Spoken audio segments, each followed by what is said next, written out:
Not being funny, but the answer to everything is money. A little indolent, even a bit insolent perchance, to float a quote in the opening gambit, but it seems redolent, so resonant and relevant to the present.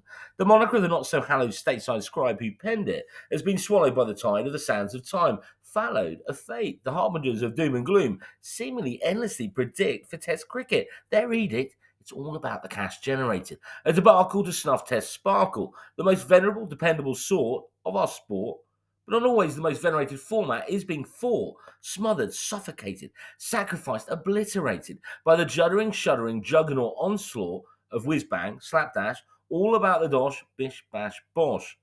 A very warm welcome to the Dickensian dystopia. Each player just a mercenary adversary, a gun for hire in the workhouse, or is it the workhorse of corporate cricket? The cohorts of dodgy sorts, men in suits in cahoots, as the bill spills through their tills, kills our sport's thrills. This isn't wokery. Their ilk, somehow, anyhow, furiously milk the curiously cash cow of Faustian franchise jiggery pokery. Have an aversion to the carrion chomping vultures stomping on our cultures while romping above. A perversion will stoop to swoop and scoop, then poop the rotten forgotten carcass of the longer version. The cry of why it has more umami. Us hushed as the decaying detritus is flushed away by the rush tsunami of that balmy Saudi smarmy army who plan an insane campaign of gain again, try to buy not only cricket's men, but noshing everything everywhere all at once with their devil-may-care sport washing. A harrowing visit from the ghost, or is the host and tutor of our Christmas future. So maybe today that old chestnut of a cricketing adage still holds sway. When money and common sense meet and compete, common sense would be to put your money on the money. Come on, not another quote. Cricket's wonky clairvoyance and their supposedly wise peers, with every breath, have banged on for donkey's years about the rise of the franchise, the imminent death and demise of Test cricket. So is it a self-fulfilling prophecy, a given, cricket riven as we bicker? Or maybe not. From the smouldering embers, the flames flicker in the beacons of hope. The fire fairies fanned by flashes of the future, as we herald the members of a new Bow Selector Test trifecta. A lovely surprise as with our own eyes seen the prize of this trio with brio and bravura. Have all played just 4 tests, yes, swayed by an admittedly small sample size. Hopes ignited. Let's not get too carried away. But can you tell what the hell I'm, well, more than a teeny weeny bit excited? Me riffing, tests aren't for biffing when sniffing the sumptuous, spiffing, rich smell hatched from the kitchen. Shouldn't have fretted, as it's definitely whetted our appetite. Not just flicked a switch, scratch an itch, but does seriously, deliriously bewitch. Boys with such polished poise, purring with more than a splash of panache. Jamie Smith has got that trait of a great. He just makes it look so goddamn easy. To use that well-worn cliche, this lad is the real deal. Honest, unflappable, affable, a tantalising talent. Already fans and hacks alike can't help themselves. That familiar, feverish foible of having to constantly compare and contrast the present with the past. The chatter from the culprits, yep, those pundits in their pulpits, who already chose to natter about memories of KP. That gloriously unruffable confidence, embroidered with ineffable streaks of genius. See, it's so easy to flatter and be tickled by, get pickled on the hyperbole. Jamie and his magic torch, also exuding a serene calm and oozing oodles of silky class. Run reaping with shades and spades of Joe, guardian of our galaxy, Groot. Not too shabby company to be keeping. Oh, sorry, Johnny and Ben, but that's all, folks. Like we thank the previous champion and feted cab off the rank, Harry Brooke, Smith's sublime skill, timing, and seductive straight-hitting simplicity is a stirring sight. Not just a breath of fresh air, but a glacial gulp to share. Got to back their flair. No, they care, to be fair. Love that complete lack of showy celebrations, like some of the crack elite of previous generations. These boys aren't pretenders to the crown, but it's defenders. So many pluses. And a bit like buses, you wait ages, then a couple of sages come along at once, and amply, adeptly show why you'd be a silly Billy to not let it grow and throw Test cricket under the proverbial bus willy-nilly.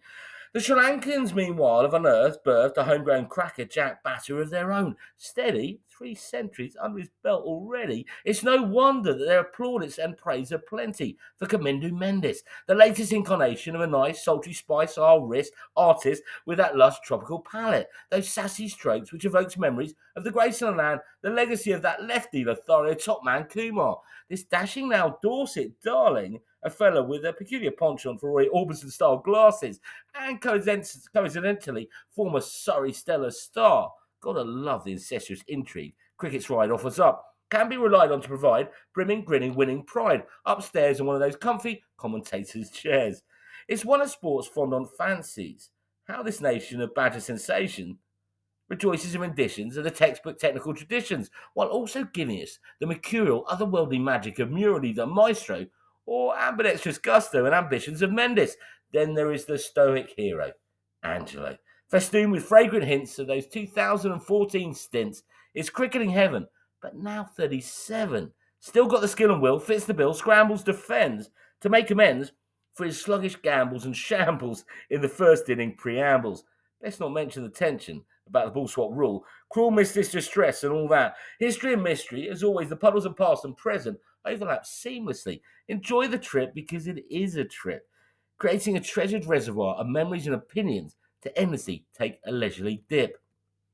The final member of this new tip top trinity is another from the Oval Oratory, or is it Laboratory? Gus Atkinson, the eldest of the three musketeers at 26 years young, hard to sniff at how he is flung with aplomb, skittled and snaffled 26 wickets, thriving and striving to be the latest wobble seam trick wizard, while bowling at a fair lick. Blonde haired Gus, with the unenviable task of being the bust they did ask to replace the revered route master, our face of pace, the pastor of our test race, Jimmy Anderson.